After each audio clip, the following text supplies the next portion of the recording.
Hey everyone, welcome back to another episode of the Easy Conversations podcast, a podcast about having easy conversations, where every week we dive into the topics of mental health, adversity, spirituality, or societal issues. I'm your host, Furkhan Dandia, and join me in this week's episode as I sit down with Jamie Lerner, a renowned life coach and author, to delve deep into the transformative power of self-love and laughter. Jamie and I explore the concept of self-love as the foundation for personal growth and fulfillment. From her wealth of experience, Jamie shares invaluable insights on how embracing self-love can profoundly shape our relationships, careers, and overall well-being. We discuss practical strategies for cultivating self-love, even in the face of adversity, and how it catalyzes positive change in our lives. Throughout our conversation, we navigate the notion of viewing life's challenges as opportunities for growth. Jamie eloquently guides us through reframing our perspectives on setbacks and obstacles. Jamie Lerner is the co-author of the book, The Ever-Loving Essence of You. She can put a fresh spin on just about anything that anyone throws her way. Her unique and masterful ability to reframe even the most difficult situations is astounding. Suddenly, your biggest nightmare becomes your greatest pleasure as she lovingly helps you sift through the contrast and find that small opening of light that quickly becomes your greatest jumping off point for clarity. Please find Jamie on her website, jamielerner.com, and please leave a review or a comment in the comment section at the end of the episode. I would truly appreciate it.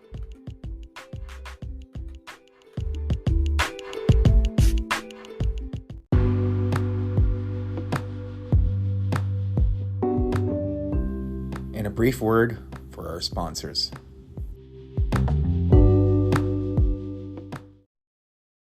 Today's episode is also sponsored by BetterHelp.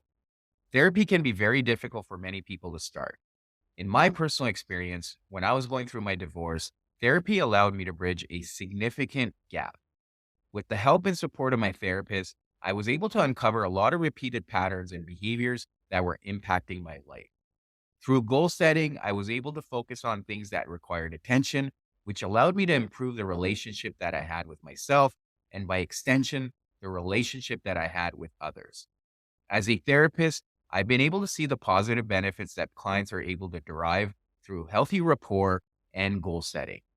BetterHelp allows a lot of flexibility where clients can schedule video sessions, sessions on the phone, or through messaging. In most cases, BetterHelp will match you up with a licensed therapist within 48 hours. If that's not a good fit for you, BetterHelp will work with you to find the right fit. Join over 4 million users today by following the link in the description or going to BetterHelp, that's HELP, betterhelp.com/easy10 to get 10% off your first month of therapy. Jamie, welcome to the Easy Conversations podcast. Thank you for joining me today. I'm honored and appreciative of you reaching out and wanting to come on here and talk to me. And I'm really excited about the topic we're going to cover. It's something I've written about too. But before we start, I do want to give you an opportunity to introduce yourself to the listeners and let us know a little bit about who you are and what it is that you do. Thank you for inviting me. I'm a well-being therapist, and what I do is assist people from getting to where they are to where they want to be. But I was a psychotherapist for a long time with a thriving private practice and realized that I really wasn't assisting anyone in doing anything. So I stepped away from that and found my way to doing what I'm doing now, which I think is really empowering to people and gives them the opportunity to take personal responsibility for their journey. Mhm. Yeah, I appreciate that. And definitely responsibility is huge. I look at that for even the people I work with. Healing doesn't happen unless we're willing to take responsibility. And that's where I find a lot of people get stuck. But on your journey, as you mentioned, you felt at some point you weren't offering what you wanted to offer as a psychotherapist. How, why was there that disconnect? Because psychotherapists are meant to help people and support them on their journeys. I think that psychotherapy spends a lot of time looking back, and that gives people all the excuses that they need to not even think about the option of moving forward. Mm. And so I didn't feel good participating in that, knowing that ultimately my belief is that people do want to move forward and that there is a way to do that without looking back. Hmm. And so when you see people that are starting to move forward, what's different? Like, what are they doing differently? And this could be part of that responsibility piece that you talked about as well. Yeah. I think that the first thing I ask people to do is if they need to look back from their right here now perspective, because it really is different to look at it from where you are in your now in your life, as opposed to revisiting it as either a small child or a victim or however you perceive that was actually happening. And I think over the years, we drag it along and it just becomes bigger and takes on such a life of its own that we don't really allow ourselves to fact check like what actually did happen. And could that have been why we are in a place now where we have a superpower? If we're going to look back, let's use it as an opportunity to identify it as the strength or a superpower in terms of where we are now. And then where do we want to go? Yeah. Yeah. And do you think there's a part of a lesson we can also take? So when we're looking at past from where we are today, you can also, at least what I found is take a lot of lessons from those experiences too. I think that the lesson is the contrast, that without that contrast, we would not know what we're desiring for ourselves. Mhm. So, did we have to go through all that to learn the lesson? I don't think so. That's why we don't have to look back to forgive ourselves or the people that were in that story from to the place of origin. Yeah. Yeah. It's Okay. just an opportunity and not a lesson. A lesson sounds punitive to me. Mm. An opportunity sounds like a wide open door. Right. So Okay. No, I appreciate that. And that does make a lot more sense too. And then when you and I connected offline, we talked about self love being huge. How does that piece fit into all of this? I think that the most important relationship that we have is the one with ourselves. And that is the foundation for every other relationship we go on to have with somebody else or other people.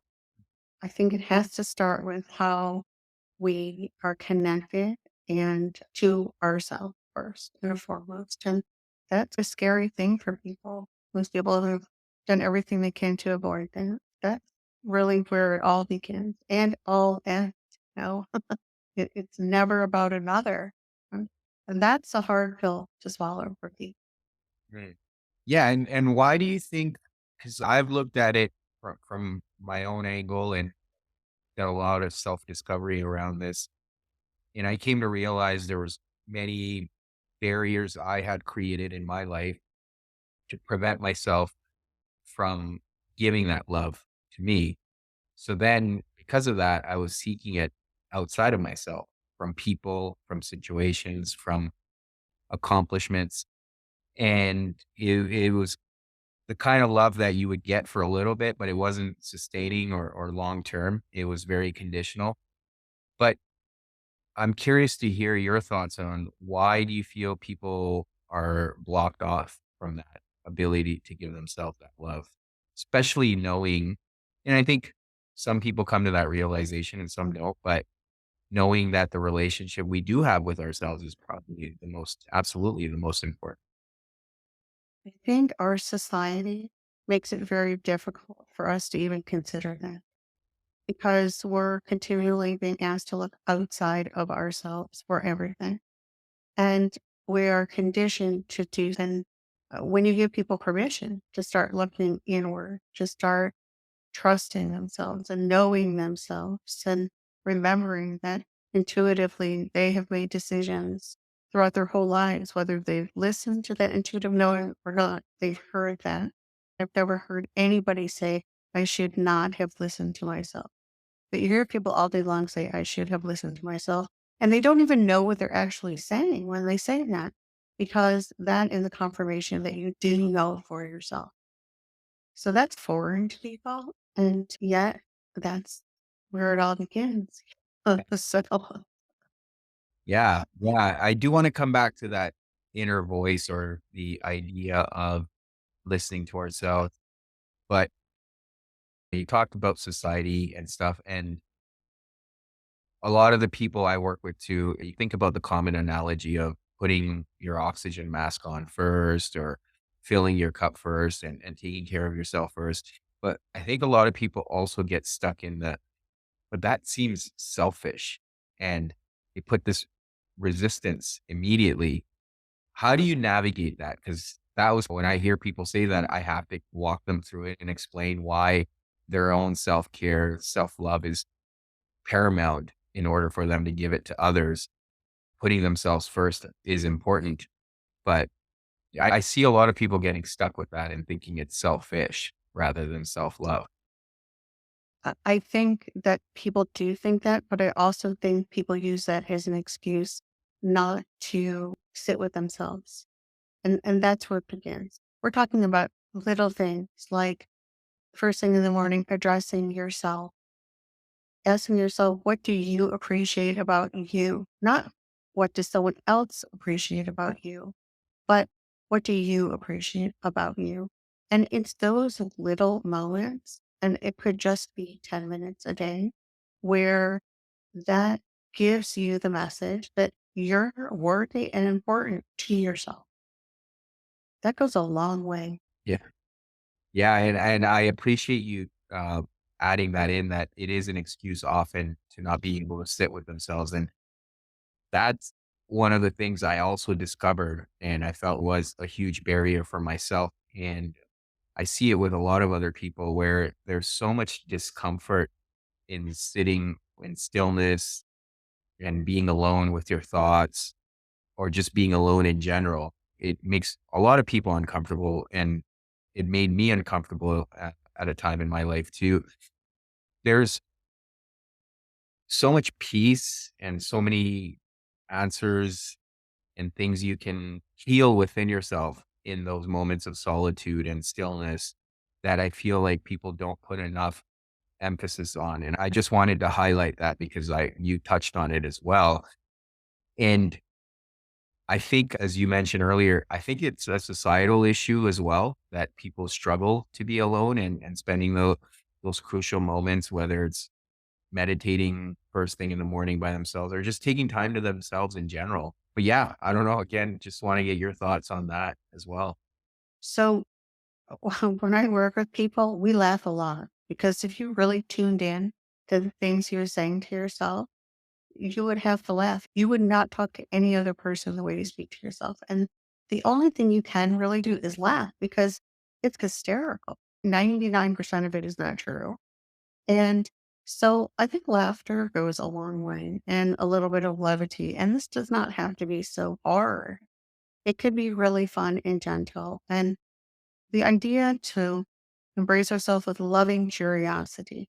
I think that's such an important part of this, where you're not sitting and criticizing yourself or kicking yourself. You're actually listening to yourself with curiosity and embracing yourself in a way that really no one else can do for you. Yeah, for sure. And that feels really good. Yeah. And I think, Mm. and to what you touched on earlier, and I wanted to come back to was when you get more comfortable with sitting with yourself in stillness, that's when your inner voice really starts shining through. And then you're able to hear it. Whereas, as you were saying earlier, people tell themselves, oh, I should have listened to myself. But there's so much doubt.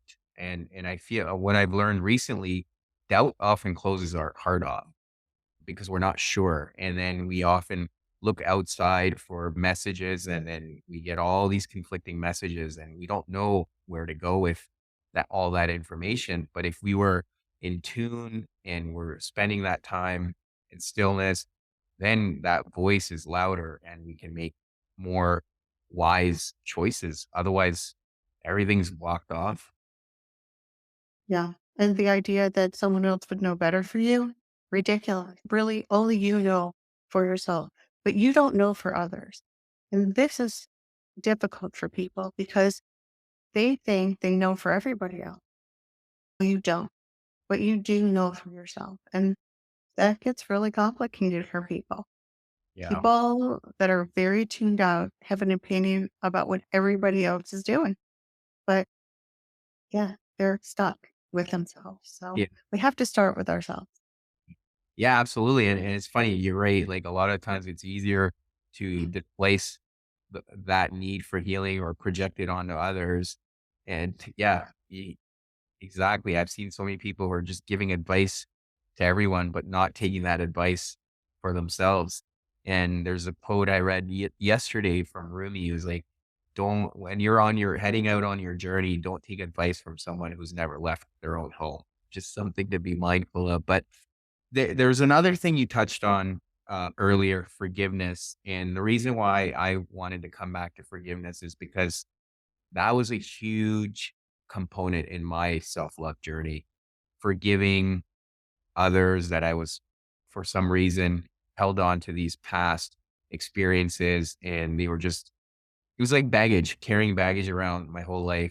And then a lot of it came down to forgiving myself for not knowing any better. And often you hear that narrative where people feel like they deserved what happened to them.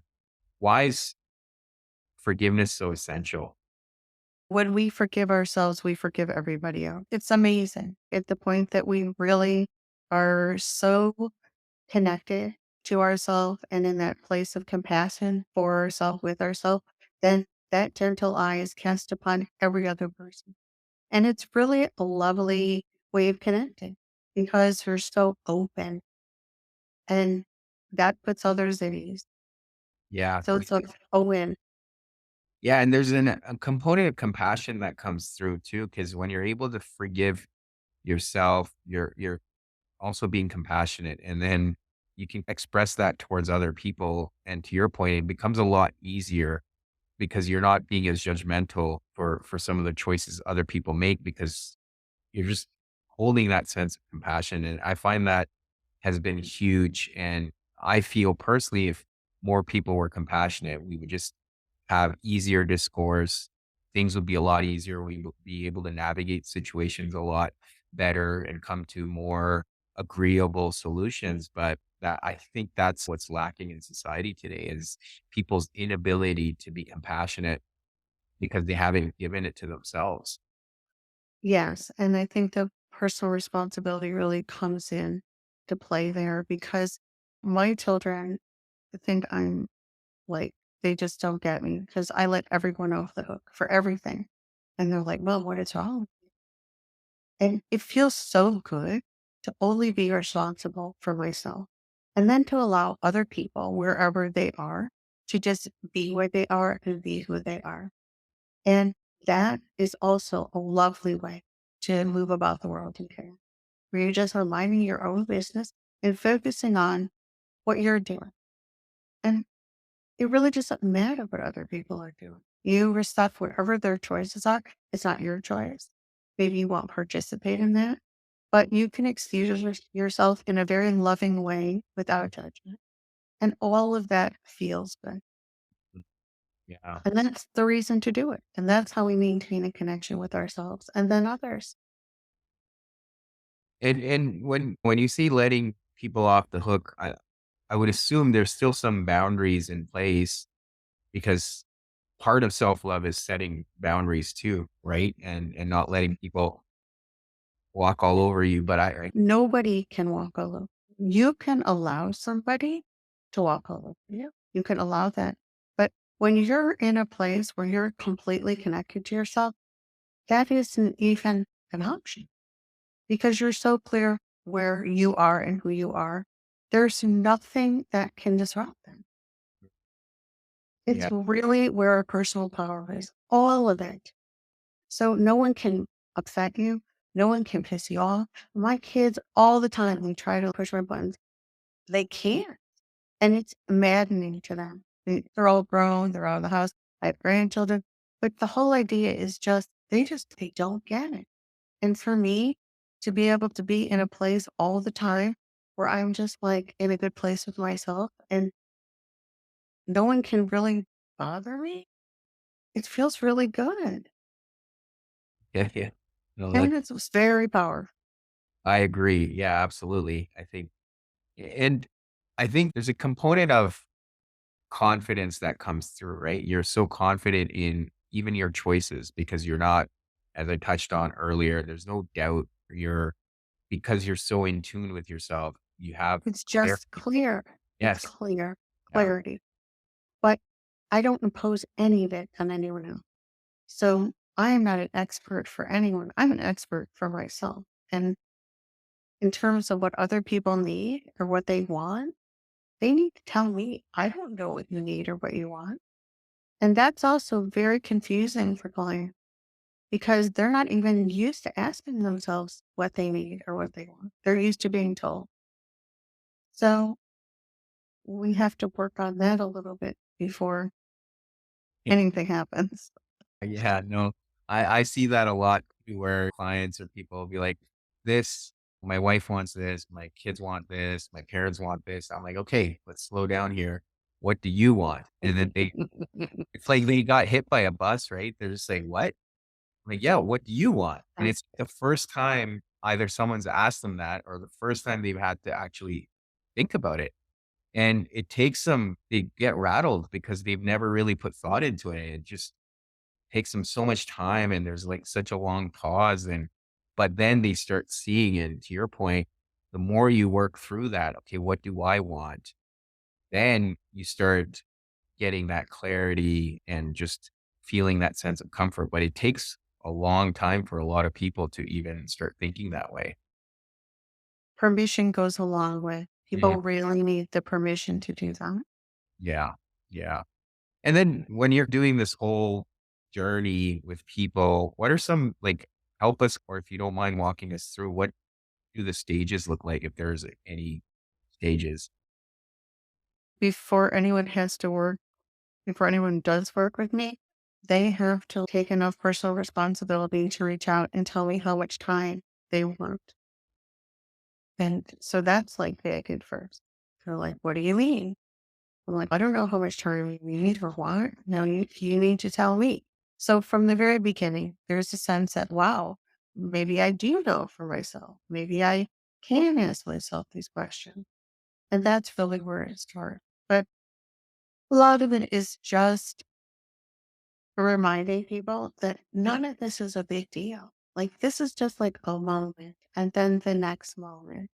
And if you make a decision in the next moment, you make another decision, there aren't consequences. These are their outcome. A desirable outcome, an undesirable outcome. People don't need to take this all so seriously. Like none of this is life and death. This is just a lovely opportunity to begin a long-term connected relationship with yourself for yourself. Literally, this is all for you.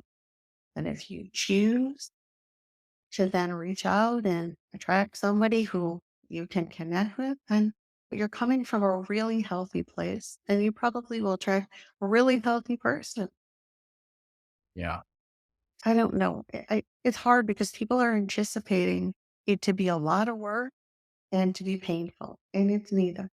Yeah. It's not. It's a gentle process, and it's really about lovingly becoming curious about you.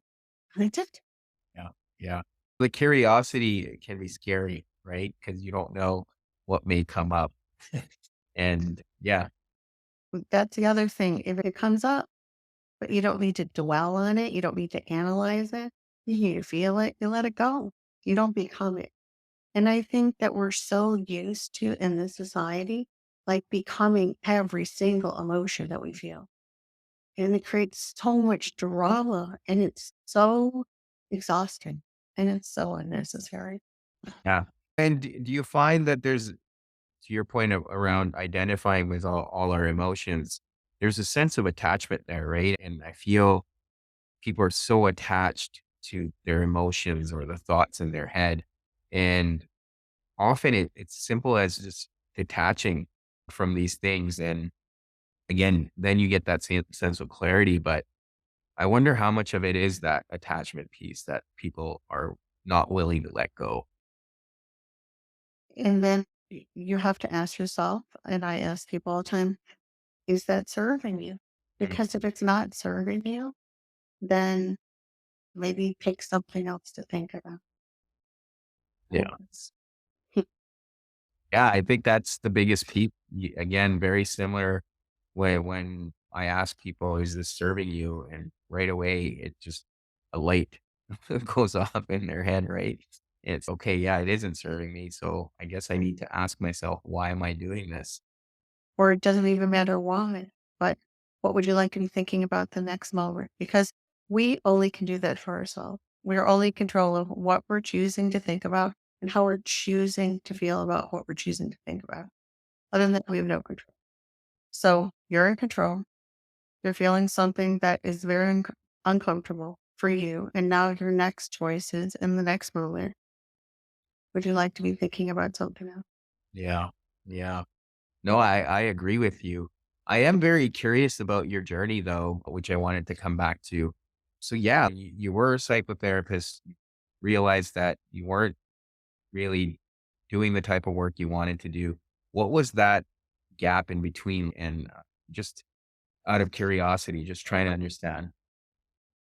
It was really uncomfortable for a long time because I knew there was never going to be the right time to do it, but I knew that what I was doing wasn't working. So I was very much not in a good place.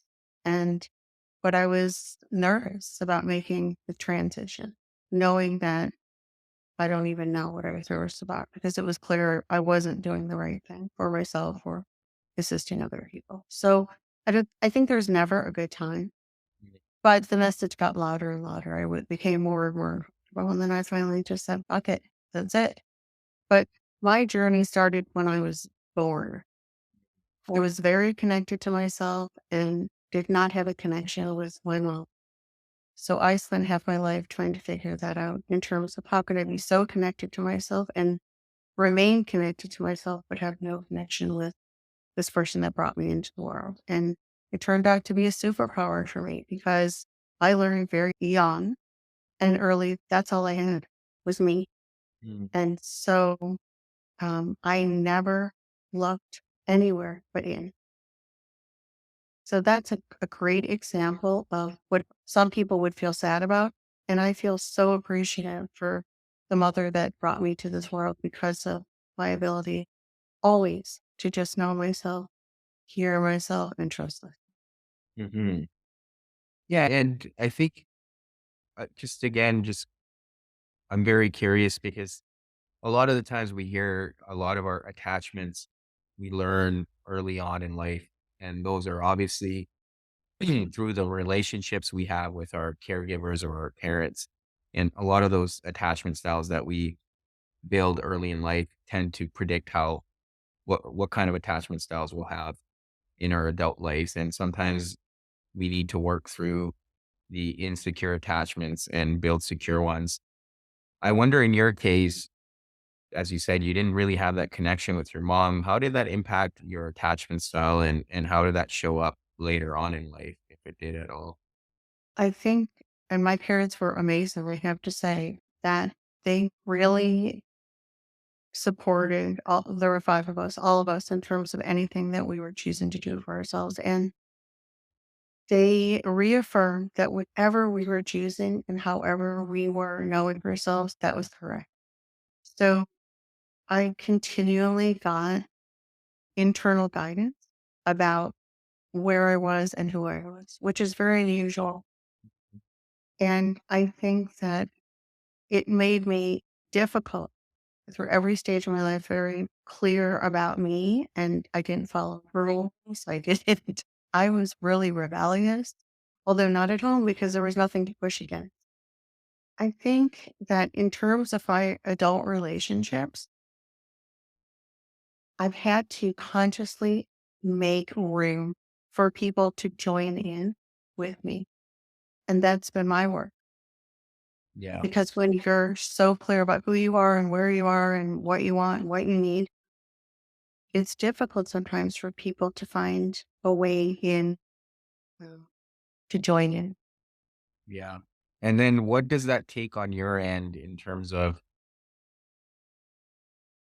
giving that space to other people to join in? Because as you said, when you're so clear about what you want and other people often can get intimidated by that because when they see someone else with so much clarity, it could be intimidating or it could be a source of envy because of, so yeah, I'm just curious. It also comes with a lot of grace. So it's very disarming to people. My presence is very disarming to people. I there's it's a I connect with people everywhere I go without saying a single word because I'm so open. But me trusting another to join into my space is like we're like of a union or a relationship. Then and that is my work, and I continually have to hear myself talk through that, and I know it. I know myself so well that when it's happening, I can talk myself through it. But it's all these conversations are going on with me and me. I'm not having these conversations with another. There's Mm, no negotiation. There's no asking people to do things differently because of how I'm feeling. right. So there's something very nice about that because you are always taking personal responsibility for yourself. You're never blaming another person. You're never projecting onto another person. So the relationships tend to be really pure. Absolutely. Yeah. And I guess just in being in your presence, people feel like they can do the same for themselves. And that's the grace piece as well. I think that comes into play. Yeah. And when I fuck up, I'm the first to raise my hand and say it. Or if I feel like I've done something, I apologize. Like there is, and I'm fine with all of that. So yeah, it makes everything really easy between people Mm. and Yeah. you're choosing to connect. For sure. Yeah. And I think the being able to take responsibility and own things and be open to feedback, that requires a lot of work working on our ego, the negative ego, I suppose. Then that can draw people. Obviously, the consequences are the sense of arrogance and pride that we experience. How do you keep your ego in check at times? And I don't have an ego. I really don't. I have no ego whatsoever. I just don't. yeah. And I don't ask other people what I should do or what do you think. I don't If I ask them, what do you think? It's about what do you think about yourself, your own situation? But I don't seek out advice from other people Mhm. because why? Why would I do that? And it's interesting because a lot of people that seek advice, they don't even do anything with it. No. It's almost like a conversation filler. It's a very empty, I don't know. I understand it, and yet I feel like it's very unnecessary. Yeah. Yeah, sometimes So, I often wonder if people are asking for advice just so they can feel validated. If you were to offer advice that they wanted to hear, then they'd feel validated, right? yeah. So I have a service called the Quickie, which is a lovely texting option. And it's really my favorite service because I text back and forth with people. And it's interesting because then they have an ongoing transcript of what they are texting to me. And usually they know their own answers. I'm just like a conduit for people to like check in with themselves, but ultimately they know. And it's really empowering for people. Yeah. It's like self validation just Right. because you have someone to text. And it doesn't leave a lot of room for emotion, which is amazing. So then a lot of problem solving happens and they're ultimately solving their own problem. So imagine that. It really And works. yeah, exactly. Yeah. How does that work? Right. Yeah. Yeah.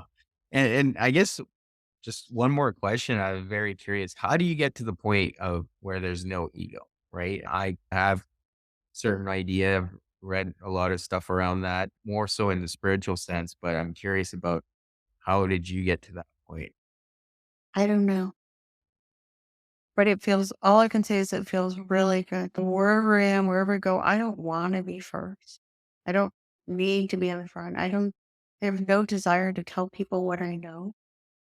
I think one of my biggest issues is that because I understand the work or the process and it feels so good to be there, I want it so badly for other people. So I have to remind myself a lot of people don't want that. And it's an instant reminder to me. But it's hard because when you have so much to give and you want everybody to have it, that's when we tend to impose ourselves on other people that they're not the least bit interested. They Yeah. don't.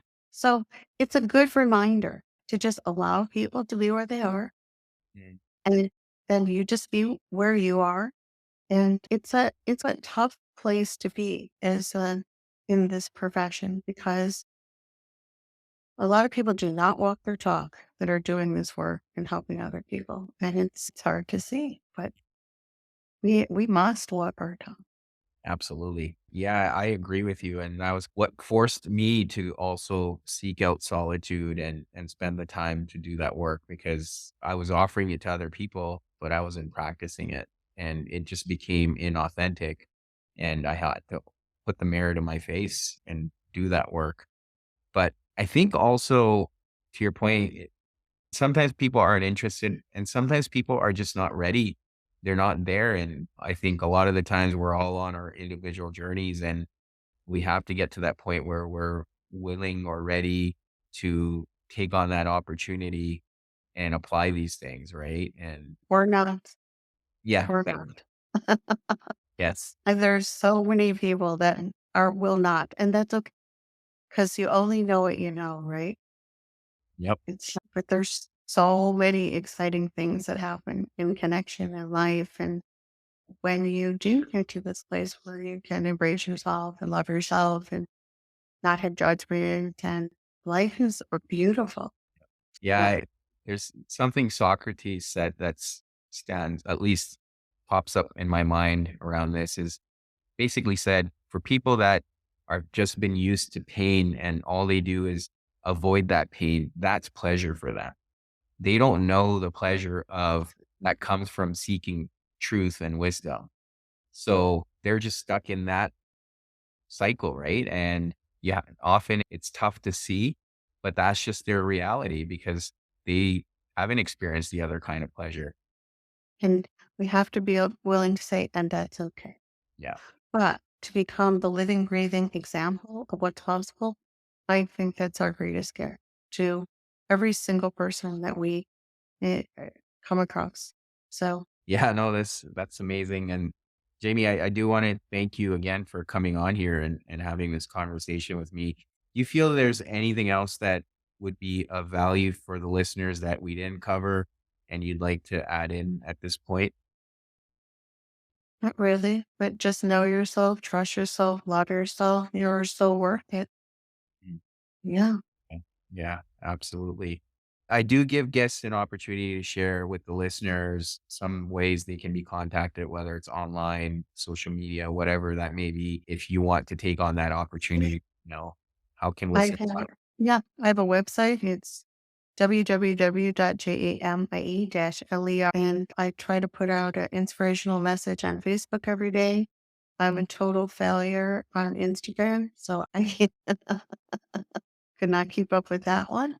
But yeah, Yeah, that's a big one. A big problem is I feel like is causing a lot of problem in society right now, as we talked about, that prevents people from going inward, but probably a conversation for another day. The whole notion of social media and the comparison mindset. but there's other ways people use social media too, and I think it's a choice. And so once again, we can use it as an opportunity to really assist ourselves, or we can use it as an opportunity to distract ourselves. And I think that a lot of people have chosen distraction, which is totally fine because ultimately it has nothing to do with you or me or Yeah. anyone else, right? Yeah. It's like giving people the pass. It's okay. It's a choice. Absolutely. Thank you again, Jamie. I'll put all of that in the show notes. And again, I appreciate you coming on and talking with me today. Thank you for inviting me. Thank you for checking out this episode with Jamie. As always, please leave a 5-star review or a comment in the comment section. I always love hearing from you. And if you haven't done so, please subscribe to the podcast on Apple Podcasts, Spotify, or YouTube. Those are the best and easiest ways to support the podcast. And if you haven't done so, also check out the sponsors in the description. Thank you again, and until next week.